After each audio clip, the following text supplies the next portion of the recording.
еркектердің назары бірден ауады. 17 жаста және де 80 жастағы. Менің сұлулығымды ғана ер адамдар жақсы көреді. Неге менің жан дүниемді түсінбейді деген. Өнер адамына тұрмысқа шықтым дегенше, бір бала асырап алдым деген артық деп.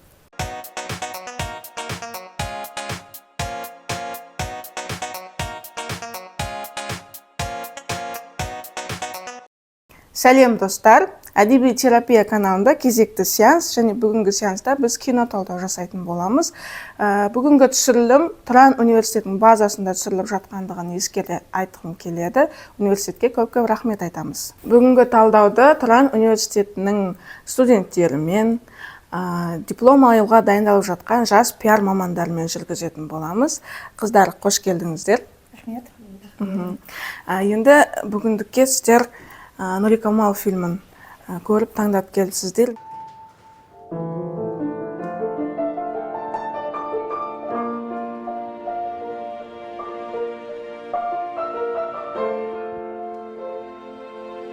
Семен аман, қыздарың бақытты, одан басқа не керек? Есайдың қорлаңдай, Абайдың қаламқасындай бір ән жазғым келеді, түсінбейсің ба соны? Burada bu işte қазір творческий кризис. Мына жүрегіңдегі уға неге түсіңдер? У ұқсасыңдар, а? Неліктен бұл фильмді таңдадыңыздар? Қазақстанда жаңағы соңғы аптада көп фильмдер шығып жатыр ғой. Бірінші себеп қайырлы күн. Бұл Нурикамал фильм таңдаған себебіміз біріншіден бұл халық арасында резонанс туды, ой екіге бөлінді. Нурикамал фильмінде біздің әдебиетіміздің орны бар бұл фильмде. Одан кейін қазіргі таңда барлық отбасыда бір белгілі бір орын алатын фильм болғандықтан, осы фильмді тереңірек ашқымыз келіп отыр. Сол үшін осы Нурикамал фильмін алған болатынбыз. Ал жалпы кино талдау адамға не үшін керек? Қалай ойлайсыздар? Менің ойымша, қоғамдық пікірді қалыптастыру ол бізде өнер, мәдениет, кино арқылы жүреді. Сондықтан да әр фильмді талдау ол ең маңызды болып табылады. Себебі фильмде көрсетілетін небір құндылықтар, оның ішіндегі ойлар адамға түрлі ойлар салады. Сол себепті де кино талдау ол қоғамдық пікірде қалыптастыруда, олардың ойын өзгертуде маңызды рөл атқарғандықтан біз фильмді міндетті түрде талдай алуымыз керек. Және де қайсы дұрыс режиссерлік жұмыс болсын, операторлық жұмыс болсын, және де онда түсірілген кадрлер, айтылған ойлар, айтылған сөздер, олардың барлығын талдау міндетті болып табылады. Және де қызық. Ал енді киноға ауыссақ, сюжет не туралы? Қалай өрбиді фильмде? Бұл фильм негізі 1988 жылдары болған оқиға туралы. Кезінде Тұрдығылыш Істаев деген композитор болған, сол кісінің өзінің отбасы, яғни әйелі, 3 баласы болған. Сол кезде енді композитор болғандықтан муза іздеп, ары қарай өлең жаза алмай қалатын кездері болады. Сол уақыттағы қиындығы туралы айтылып өтеді. Сол кезде жаңағы біздің кейіпкерлеріміз Ханбибі және де Нурикамал деген тағы басты кейіпкерлеріміз бар. Ханбибі оның әйелі болып табылады. Нурикамал жаңағы оның ойын ашқан музасы болып табылады. Тұрдығылыш сонда шығармашылық кризисті басынан өткеріп жүреді. Сіздерде ондай бола ма жастарда жалпы? Не істейсіздер? Қалай шабыт іздейсіздер? Бізде көбінесе қазіргі таңда біз табиғатқа шығамыз ғой. Сол шабыт іздеу үшін, мысалы біздің өзіміздің оқиғамыз бар. Біз дипломдық жұмысқа шабыт іздеу үшін тауға шығамыз, белгілі бір деңгейде бір шабытты біз бір табиғи құралдан іздейміз да, бір табиғат, тау болсын. Бұл жерде айта кететініміз, бұл жерде шығармашылық адамның кризисі бұл өте бөлек болады ғой. Ол сонымен қатар ол композитор болғандықтан, оның бір белгілі бір деңгейде хит өлеңдері болу керек.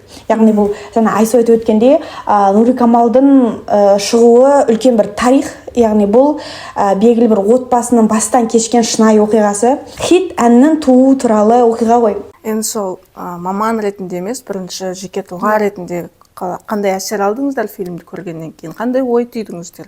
Кез келген медиа туынды сіз айтпақшы, қандай да бір ойды жеткізуге, бір идеяны ұсынуға бағытталады ғой.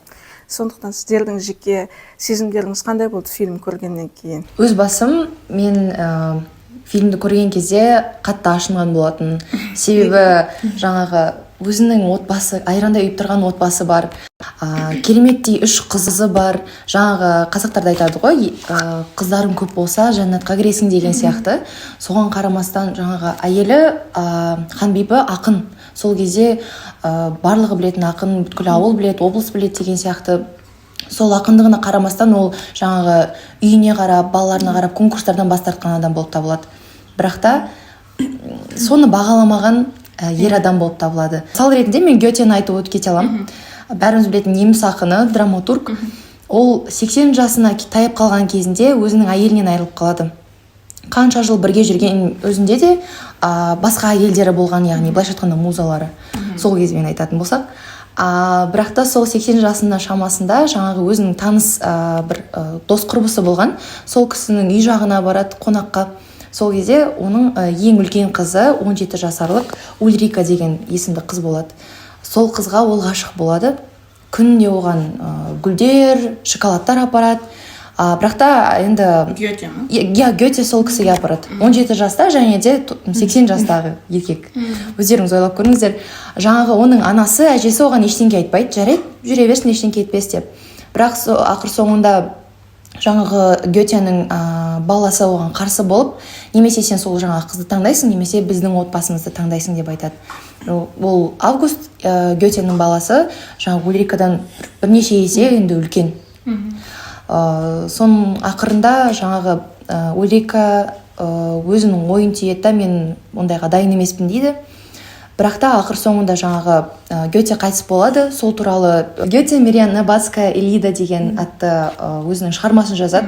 Соған, яғни музасын тауып сол арқылы жазады. Қаншама хаттар жазған болатын, бірақ ақыр соңында Гете қайтыс болады, ал Ульрика өмірдің соңына дейін күйеуге шықпайды.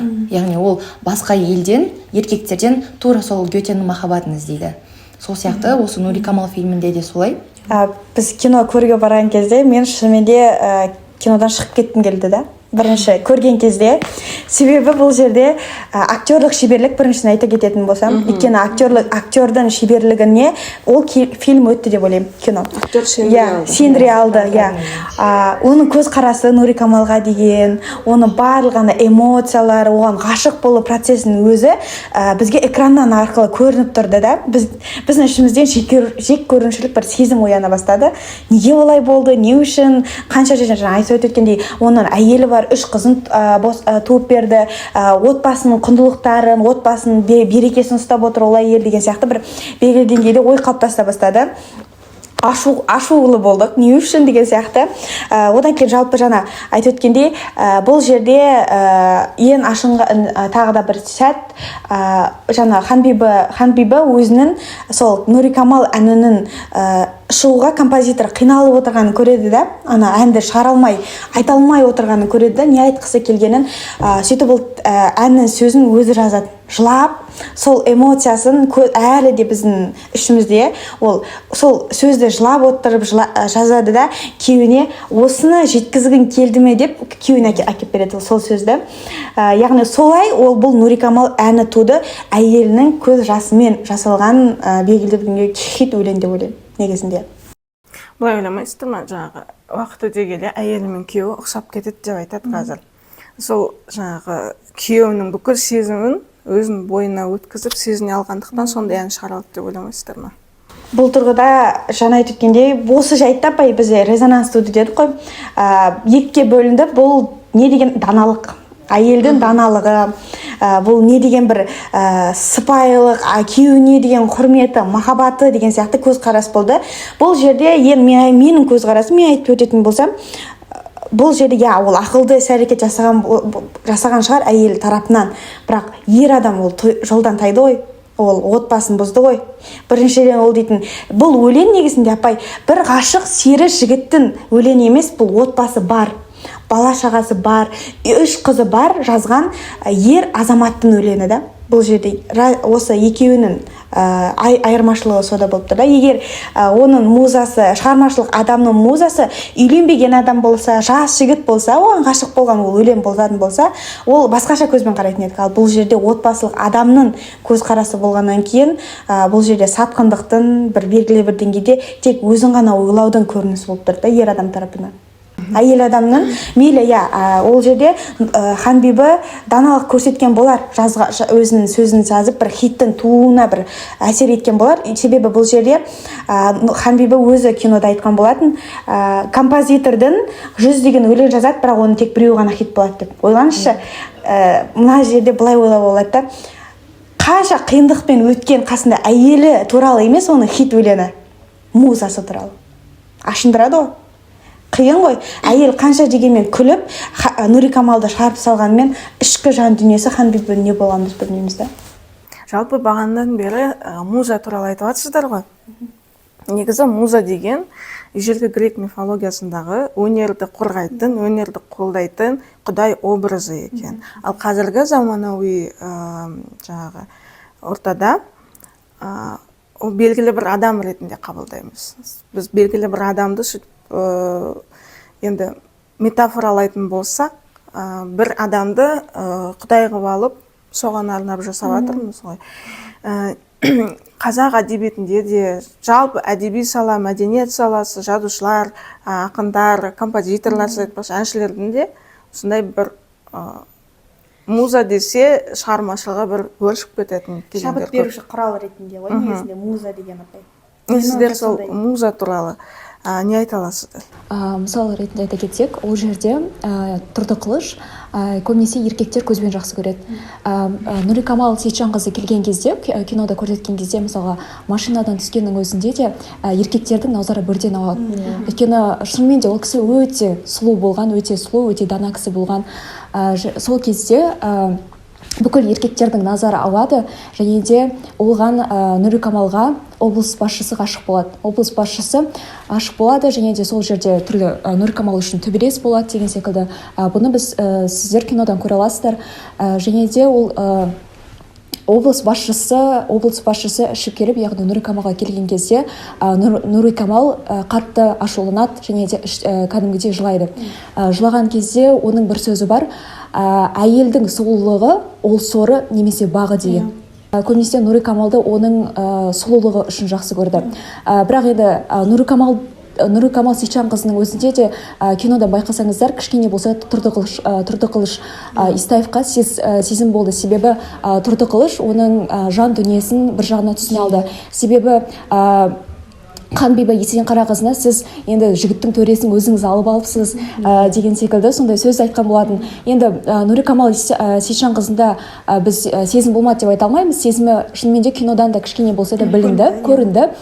Бірақ ол бұл жерде әйелдік даналықта жатыр. Себебі мысалға ұлтып бер деген кезде, екеуміздің арамызда жүре берсін деген кездің өзінде де ол кісі келісуге бәлкім болар ма еді. Бірақ ол кісі даналықты ұстады, отбасының құндылығын ұстанды деген секілді.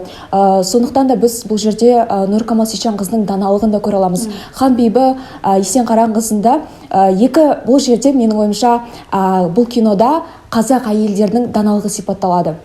Қазақ әйелдерінің даналығы көрінеді. Жаңа айттыңыз ғой, әйелдің сұлулығы оның соры да бағы да деп. Келісесіздер ме? Әйелдің сұлулығы оның соры екен. Өйткені сұлулық ол табиғаттан берілетін дүние ғой көбіне. Енді қазір пластикамен жасатып алуға болады әрине, бірақ жаратқанның берген дүниесін не істейсің енді?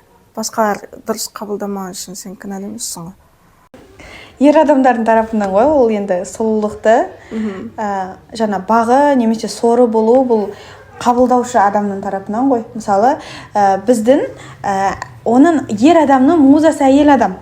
Әйел адамның музасы ер адам болса, жаратқанның сұлу бұл ерекше көзінді алмайсың.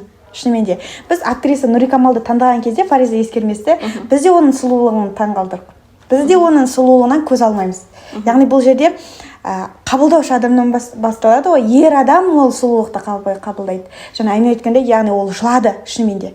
Менің сұлулығымды ғана ер адамдар жақсы көреді. Неге менің жан дүниемді түсінбейді деген сияқты ше. Бұл жерде ер адам сұлулықты бірінші орынға қояды. Әлі де солай. Әлі де солай. Бұл жерде ер адам бірінші сұлулықты орынға қояды. Сондықтан қыз баласы кей кезде өзін жақсы көрген адаммен бірге бола алмай қалады да. Өзі жақсы көрген адаммен бола алмай қалады. Сұлулық деген не өзі? Сонда. Сұлулық дегенде енді жан сұлулығы бар, тән сұлулығы бар ғой. негізінде жаңа айтып өткендей ер адам үшін тән сұлулығы маңызды, қыз бала үшін жан сұлулығы маңызды. негізінен былай ғой, қазіргі таңда әсіресе жаңағы көп ер адам туралы әңгіме айтып жатырмыз ғой, көбісі жаңағы сырт келбетке көп мән береді ең бірінші.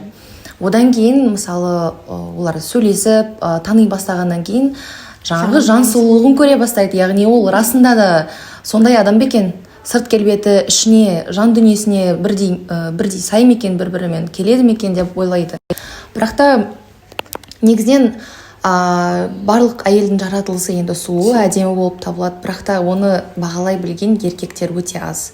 Мысалы фильмнен шығып жатқан еркектердің көбісінің жаңағы ойы, жауабы, ой, бұл әйел деген дұрыс деген, Ханбибі молодец, ол осылай күйеуіне рұқсат беру керек деген сияқты жауап болды. Яғни олар жаңағы жан сұлулықты да, жаңағы ішіндегі жан дүниенің сұлулығын, сырт келбетті де бірге ұстағысы келеді. Сонда әйелдер жаңағы осылай қалып қалу керек па, жаңағы еркектерге барлығы болады, ал әйелдерге ол болмайды деген сияқты ой қалыптасады оларда. Нурика Камалға әйелдер ғана барады, еркектердің көбісі бармайды. Бірақ барғанның артында қыздардың жаңағы комментарийлері өте андай реніші өте көп қыздардың. Себебі қазіргі таңда бізде көп әйелдер жаңағы абьюзивті қарым-қатынастан өте қиын уақыт кешіп жатыр, көптеген жаңалықтарға шығып жатыр деген сияқты. Осылай егерде басында осылай еркек әйелге осындай қарым-қатынас жасаса, артында мүмкін әйел өліп кетуі мүмкін, немесе тағы басқа деген сияқты. Бұл жерде жаңа Айса өтіп өткендей, ойлаңызшы, жаңағы Нурика Камалдың оқиғасын біз басқаша келістірсек. Әйел адам, ер адамға ғашық болып, өзінің музасы санап, оған өлең шығарып беретін болса, күйеуі сөзін жазып беретін болса, қандай кезде болады күйеулер? Оны қалыптастыра, вообще ойлай алмайды ғой. Түсірілмейді. Ондай фильм түсірілмейді тағы. Мен мына есіме түсіп тұр да, жаңағы ер адам жан сұлулықты, тән сұлулықты қасында жүргенін қалайды дегенде келтіріп тұрсыз ғой. Сіздер білесіздер ме білмеймін, «Не родись красивой» деген сериал болатын бұрын. Сонда Зималета деген компанияның директоры айтады, маған секретарша керек, чтобы она была красивой и умной дейді. И оған екі секретарша тауып берді, көмекшісі. Неге екеу дейді? Біреу ақылды, біреу әдемі, бәрі довольны дейді да.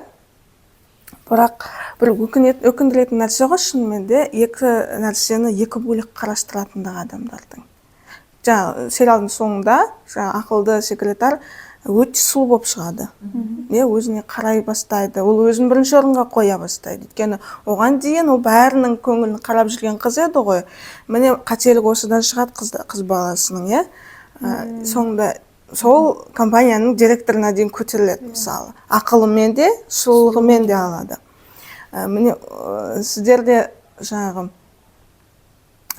қалай ойлайсыздар, тән сұлулығы мен жан сұлулығын қалай қыз балалары әсіресе қатар алуға болады? Бұл ер балаларға да қатысты дүние ғой, негізі өз-өзіне қарап жүрген адам, кез келген адам көзіне орысша айтқанда приятно көрінеді бәрібір. Сондай адаммен сөйлескің келеді, араласқың келеді, ойын білгің келеді деген сияқты. Бұл шақта менің ойымша жаңағы сіз айттыңыз ғой, уақыт өте келе оның жаңағы сұлулығы да ашыла бастады деп. Көбіне әйелдер өздеріне қарамай кетеді. Әйелдер болсын, жас қыздардың өзі де. Егер де олар өздеріне қарамаса, өздерін бірінші орынға қоймаса, олардың жаңағы шынайы сұлулығы басыла бастайды. Жаңағы фильмде де Ханбибі айтады, мен сен үшін бәрін қидым, сен былайша айтқанда жаңағы Тұрдықылыш ол үшін ең бірінші орында, одан кейін балалары, үйдің нелері, одан ең соңында өзі тұр. Сол жаңағы қазірдің өзінде кішкентай қыздар болсын, оларға жаңағы өзіңді бағала деген сияқты, өзіңе дұрыс қарап жүр, менің бір орным бар деген сияқты ойып қалыптасса, онда қыздардың ең сұлулығы да бірдей жүреді, жаңағы ашылады. Енді ол заманда ол норма болды, ер адам жоғары қою. Былайша айтқанда ерінен асып түскетуге қорқатын да болар мүмкін, өйткені ол ер адамның эгосына өте қатты тиеді ғой. Және де осыған дейін айтып келе жатырмыз, кез келген танымал болып кеткен туындылардың барлығын, әйел теңсіздігі, әйел тақырыбы туралы жасалған туындылардың, фильмдер болсын, барлығын ер адам жасаған деп. мына фильмнің сценарийсі де режиссері де ер адам ғой. Егер мысалы сіз үшеуіңіз қыз баласыз, сіздер режиссер, сіздер сценарист болсаңыздар, қай тұстарын өзгертер едіңіз, болмаса қай жағынан кейіпкерлерді ашар едіңіз бәлкім? Бір әттеген-ай дейтін бір тұстары болды ма? Бұл шынайы оқиға ғой. Сондықтан андай бір романтизация болады ғой. Нурикамал шынайы оқиғада мүлдем тұрмысқа шықпай кетті ғой. Осы неден кейін же, Тұрдықылыш оқиғасынан кейін. Сценарийде мен аяқталған кезде түсініксіз аяқталды да. Кино түсініксіз аяқталды. Екеуміз құрбы болып қалдық деп Ханбибі сөзімен аяқталды да. Бұл жерде біз соны өзгертетін едік бәлкім. Нурикамалды бақытты қылып Ханбибінің бұл жерде одан кейін Ханбибі мен Нурикамал кездескеннен кейін ән шыққаннан кейін Тұрдықылыштан Нурикамалға деген көзқарасы бейнеленген жоқ та. Олар қалай соңында қалай сөйлеспей кетті, немесе соңында қалай не істеп осы шешті деген сияқты бұл мәселені. Сол толық ашылмады деп ойлаймын да фильмда. Егер біз сценарист болатын болсақ, бұл жерде коммуникацияны көбірек болатын болса, одан кейін Нурикамал мен Тұрдықылышты сөйлестіріп, Тұрдықылыш соңында өзінің кінәсін түсіндіретіндей қылып жасарым едік деген сияқты. Ер адам ретінде мен отбасылы адаммын. Мен бұл тек қана композитор ретінде ғана не істедім дейді. Тапай бұл тұрғыда көп адамдар айтады, шығармашылықты адамды түсіну үшін биік бір сана керек деп айтады да, оны түсіну үшін. Бірақ бұл жерде бұл оқиғада мен бұл оқиғаны түсіну үшін белгілі бір деңгейде көз соқыр немесе таскерен болу керек деп ойлаймын. Түсіну үшін бұл оқиғаны мүлдем түсіне алмаймыз да біз. Басқаша түсіне алмаймыз. Бұл жерде барлығы көзбен көрініп тұр. Бір жағынан жаңағы көбіне Ханбибі ең басты кейіпкер сияқты көрінді негізі мен үшін. Бір жағынан жаңағы Нурикамалды да сөйлету керек беді. Тек қана ол жаңағы сұлу қыз, отбасын ойрандатқан сұлу қыз болып қана сондай кейіпте қалып қалды.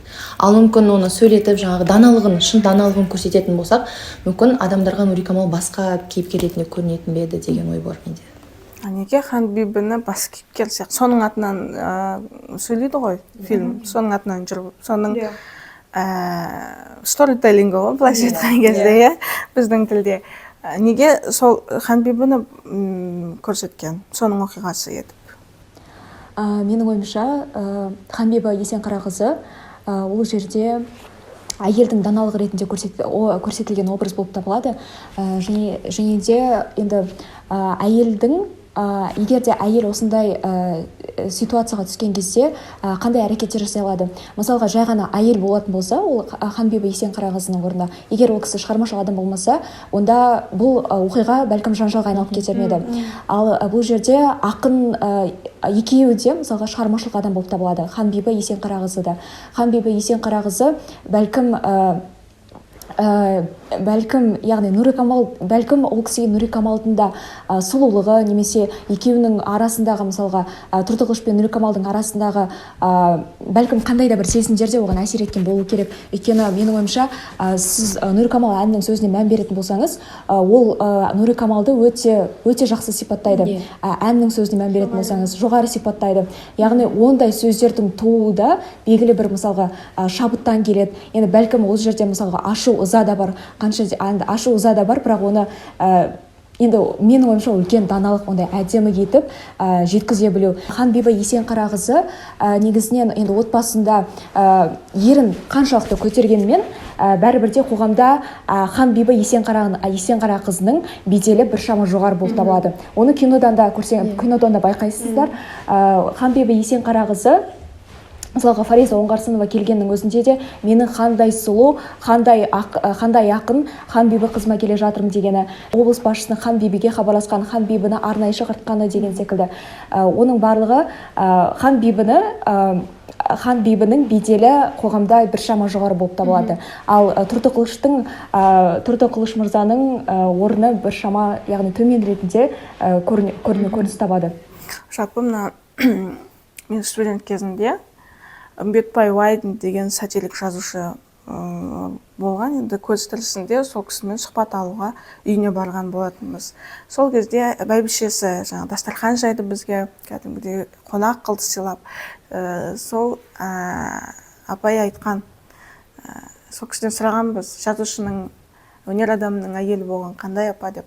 Ол кісі айтады, өнер адамына тұрмысқа шықтым дегенше бір бала асырап алдым деген артық деп. Соны қарап отырсам, жаңа ескі суреттерді қараған кезде Тұрдығылышты өте ұқсас қылып таңдапты да.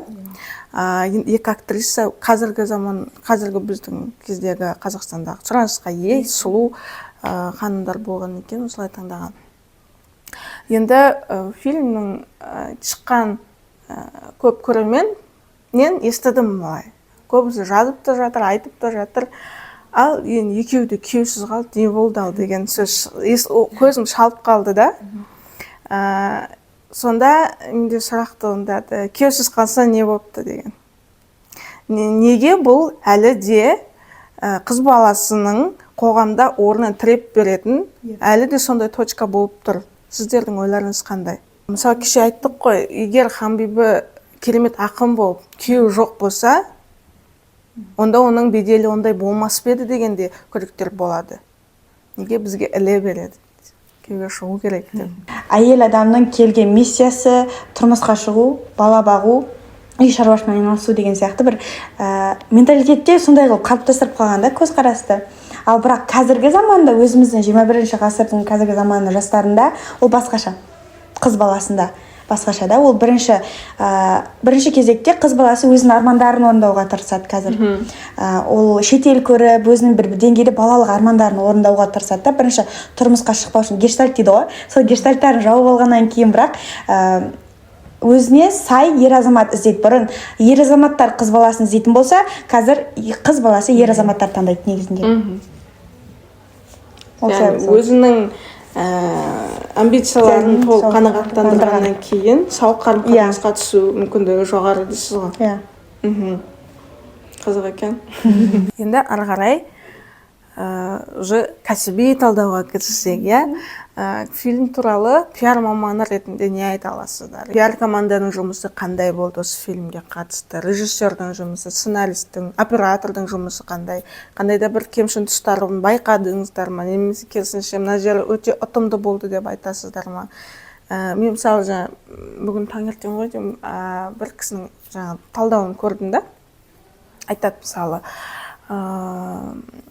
ол заманда ондай газ пештер болмаған деген сияқты 87-88 жылдар ғой.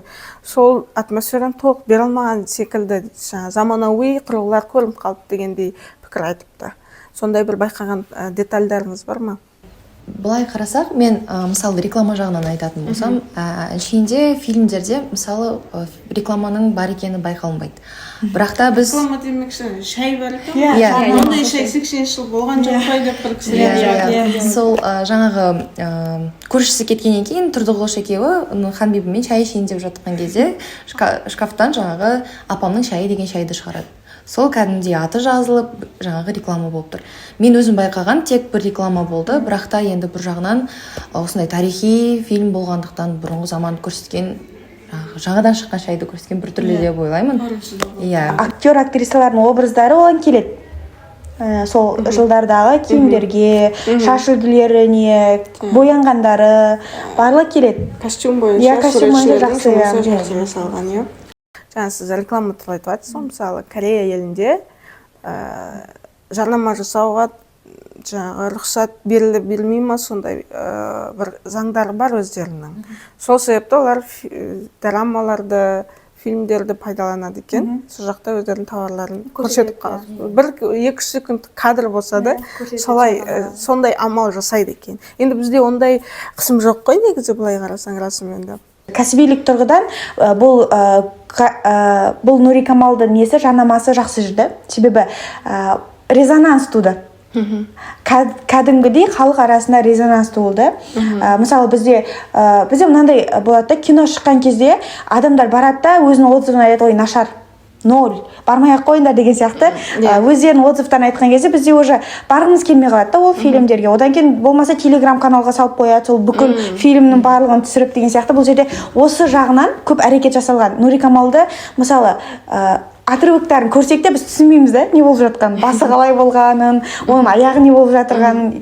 Демек оны барып көргіміз келеді. Яғни бұл тұрғыда дұрыс жасалған. Одан кейін жаңа шай демекші, бұл жерде показға адамдарды шақырады, қонақтар шақырған кезде сыйлық ретінде бір бокс ретінде бір белгілі бір деңгейде бір нәрсе беріледі. Сыйлық берілген кезде тренд болған шақыру қағазы ретінде. Ол шақыруда да Нурикамал шайы. Яғни бұл жерде режиссер немесе бір өзінің шай шығаратын демеушісі ретінде осы нені алған шығар. Мүмкін киноға бір әсер етсін деген сияқты. Жарайды, шетелдіктерді айтпай қой, қазақстандық фильмдерде сондай жарнама бар ма негізі? Тікелей демей қой, кадр арқылы ұсынған, фильмнің кадр арқылы қандай фильмдер бар? Мысалы, Ақжауын фильмінде бізде осы қателеспесем түрік ауруханасын жарнамалайды. Сонымен қатар аппараттар немесе бір бет күтімі деген сияқты көптеген бір жарнамаларды байқаймыз ол фильмдерде, киноларда. Қалай ойлайсыз, бұл жаңағы керек нәрсе ма, жоқ әлде артық дүние ма? Негізінде бұл жерде пайда табу мақсатында болса керек. Егер жарнама жасалған кезде, жаңа айтып өттім ғой, жарнаманы көрсетпей жасаса болады, білдірмей, контекстке ендіріп жіберсе, әдемі көрінеді. Ал мен осыны жарнамалап жатырмын деген сияқты ол көрінсе, ол бізге өтпей қалады. Тағы жарнама ма деген сияқты. Ал жасы фильм демеушілік еткен кинокомпания Қоңырат Фильмс. Ол туралы не білесіздер, жалпы басқа қандай фильмдер бар олардың? Режиссердің қандай фильмдері бар, ұқсас па олардың жұмыстары? Немесе өз жаңағы кәсіби тұрғыда өскен байқай алдыңыздар ма? Бұл фильмнің негізгі режиссері Ернат Байұзақ болып табылады. Ернат Байұзақ мырзаның бізде Тақия және де Әкім әйел деген секілді фильмдер бар. Негізінен осы екі фильмді алып қарайтын болсақ, Тақия және де Әкім әйелде де басты кейіпкер ол әйел бейнесі болып табылады. Яғни әйел әкім болған кезде қалай өзгереді деген секілді сондай идеяда түсірілген фильм болып табылады. Негізінен екі фильмде көбінесе комедия жанрына жақын болып табылады. Осы фильмнен кейін мысалға бізде Нурикамал фильмі түсірілді. Нурикамал көбінесе ол тарихи драма болып табылады түсірілген. Сондықтан да енді комедиядан енді ол бізде Қазақстандағы ең басты бір жанр болып табылады. Комедия көбінесе бізде комедия түсіріледі.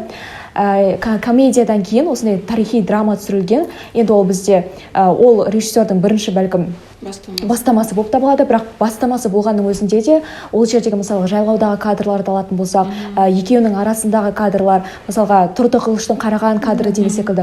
Яғни оператордың да жұмысы өте қатты байқалады, және де біз оны қатты бағаладық. Өте жақсы түсірілген, өте жақсы көрсетілген.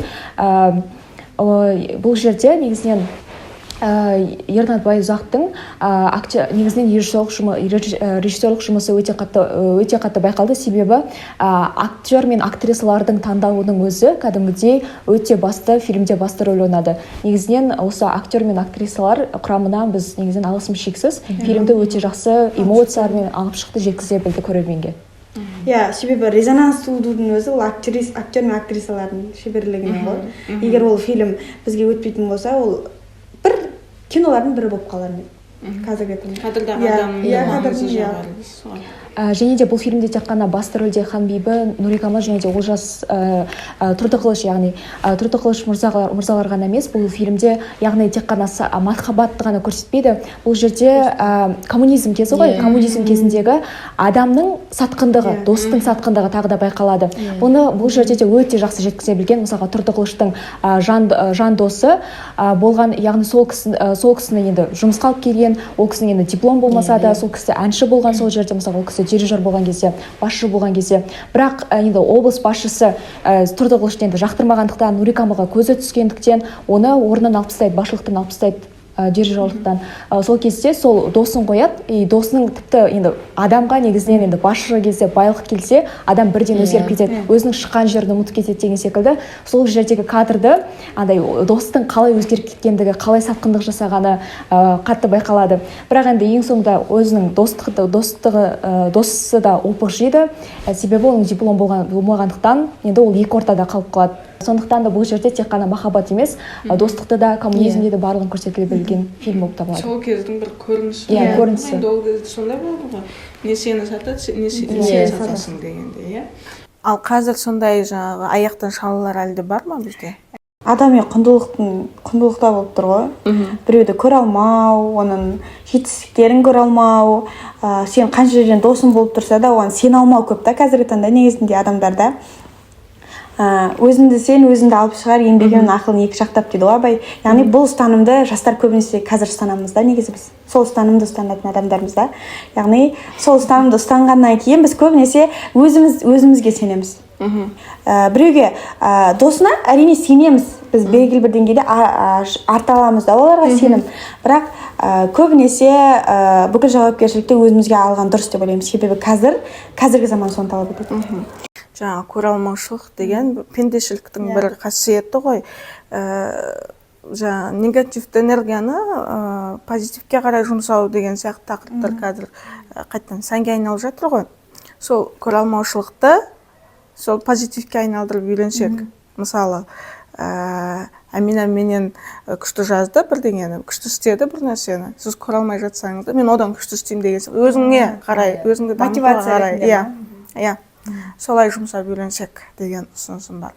Енді қорытындылайық, жалпы әлде айтылмай қалдау деген бір ойларыңыз бар ма? Бұрынғы әдеби музаларды айтқым келеді да. Муза келген кезде Мағжан Жұмабаев бар, өзіміздің әдебиетте ерекше орын алған тұлғамыз. Яғни оның Зелиха дейтін әйелі болған, оны өмір бақи сол Зелихамен бірге өтті ғой, екінші әйелімен. Бұл жерде Мағжан Жұмабаевтың музасы ретінде Гүлсім ханым болады.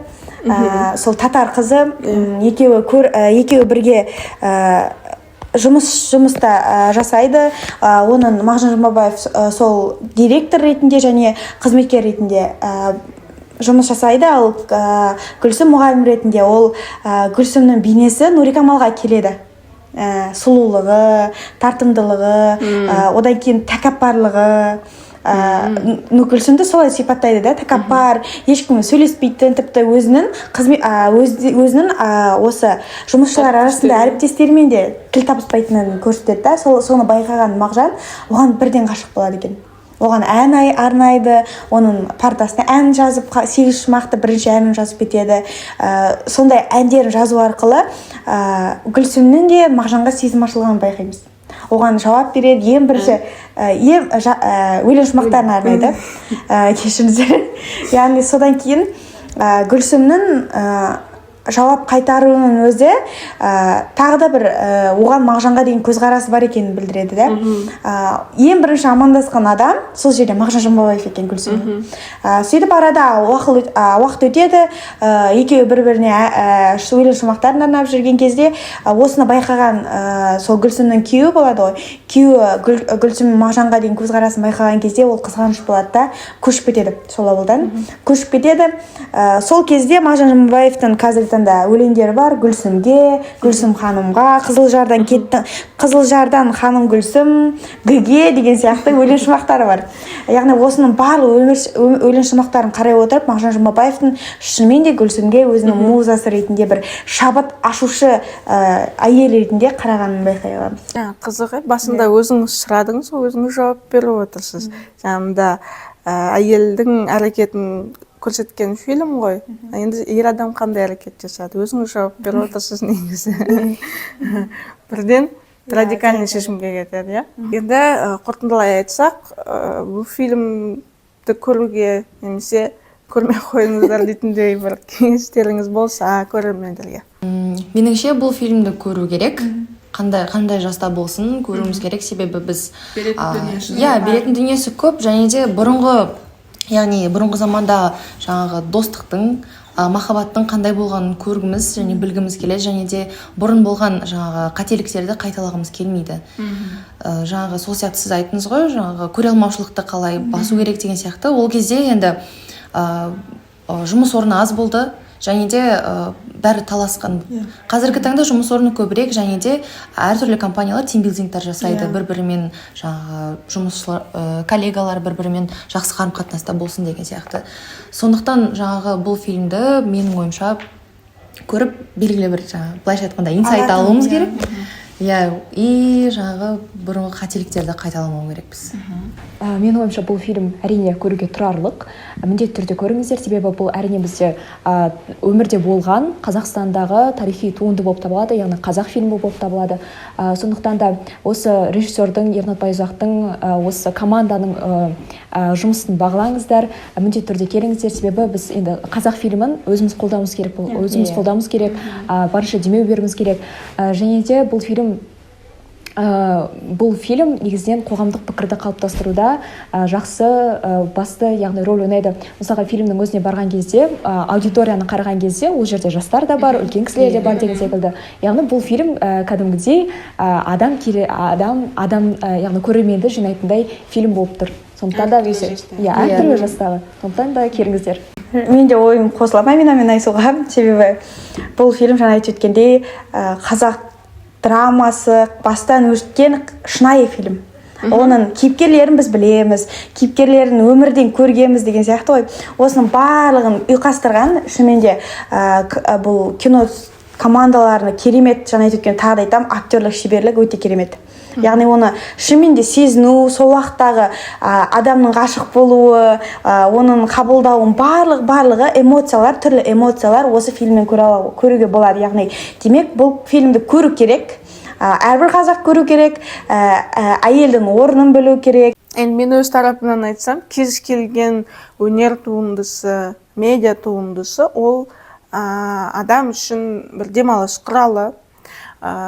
Тек қана демалып қоймайды, ол қандай да бір ақпарат алады, бір ой түйеді, көзқарасын өзгертеді. Ең аз дегенде эмоция алады жаңадан. Сондықтан барлықтарыңызға кеңес берер едім. Кітап оқыңыздар, кино көріңіздер, оны қасыңыздағы жолдастарыңызбен, достарыңызбен, қатарластарыңызбен бәлкім талдап көріңіздер. Бұл сіздің жаңағы қосымша басқа адамдардың әсері арқылы қосымша ой түйуіңізге көмектеседі.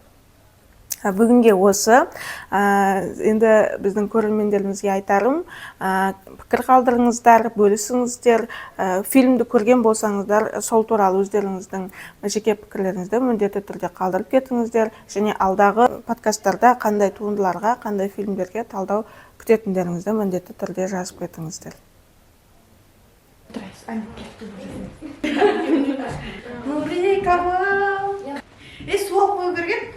Бір нәрсе айтайын да.